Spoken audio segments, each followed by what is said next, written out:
Hello knowledge seekers, welcome to today's video. So in this video majorly I'll be discussing few errors that I've discussed in my third video over the topic of metabolism of carbohydrates.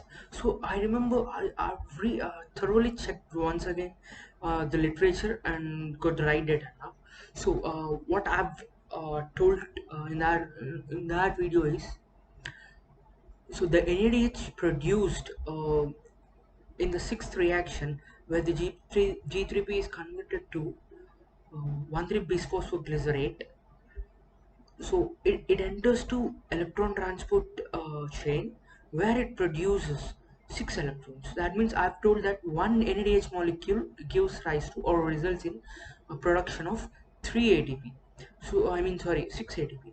So that as the reaction starting from 6 reaction, which is G3P getting converted to 1,3-bisphosphoglycerate, occurs twice because it is a 3 carbon compound, and we get after cleavage reactions we get 2 molecules of 3 carbon compound.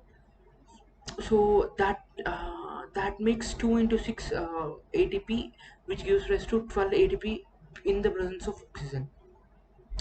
But I've thoroughly checked the literature and got to know that, so each NADH molecule generated during the conversion of glyceraldehyde 3-phosphate to 1,3-bisphosphoglycerate only gives rise to a synthesis of only results in the synthesis of 3 ATP but not 6 ATP.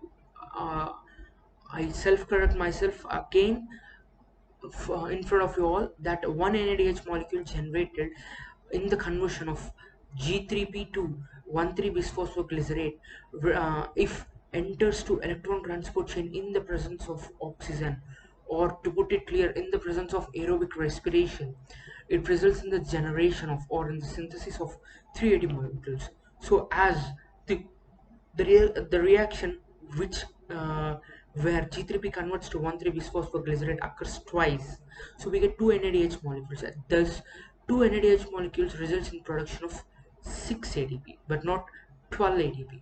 So now let us add all the ATPs that are generated in a glycolysis process under two different conditions. One is anaerobic condition and one is aerobic condition. So now let us look at anaerobic condition. So in anaerobic condition, so during the energy investment phase, 2 ATP are consumed. So, and again, if you go to the energy generation phase, a total 4 ATP are generated uh, because of the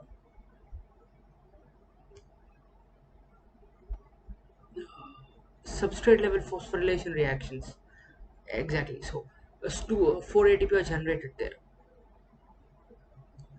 because see, the first ATP generates while 1,3-bisphosphoglycerate is converted to 3-bisphosphoglycerate, and the other ATP is generated when phosphoenol pyruvate is converted to pyruvate kinase. So this entire series of 5 reactions occurs again, and thus results in generation of 4 ATP. So what are the net ATP we get during anaerobic process then? So in the energy investment phase there are 2 ATP molecules which are consumed, and then now in this energy generation phase 4 ATP are generated. So if you subtract 2 from this 4, we get a net result of 2 ATP. So that is, which means in the presence of anaerobic respiration, so from glycolysis we get a net result of 2 ATP molecules.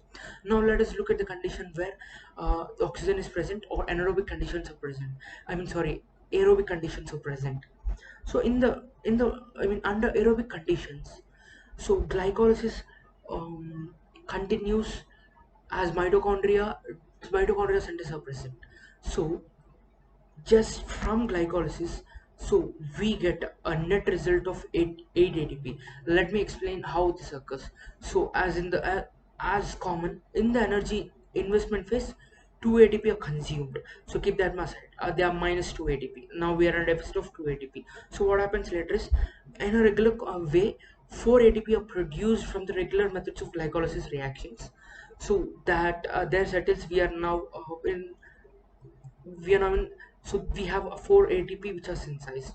Now if you remember properly, I've already told you that in under the presence of aerobic conditions, the NADH molecules produced in glycolysis stage 3 reactions, that is energy investment phase, energy generation phase reactions. uh, so these two NADH molecules enter into the electron transport chain and result in the production of 6 ATP. So because of glycolysis, we have a total production of 10 ATP. And you have to remember that 2 ATP we are already with a net of 2 ATP. So when you subtract this 2 ATP from the total 10 generated ATP, we get a net result of 8 ATP molecules. So to put it very simple, under anaerobic conditions, glycolysis results in the production of 2 net ATP, and under aerobic conditions, glycolysis results in the production of 8 ATP. These are all net values, net ATP molecules. Okay, in the later videos, I'll be diving deep into more topics and quickly wrapping up this topic of metabolism of carbohydrates and other pathways which are very much linked to this metabolism of carbohydrates. So until then, thank you for watching my videos. Please do subscribe to my channel and help me to learn more better while sharing my knowledge with you all. Thank you. Thank you for watching my videos. See you. Bye.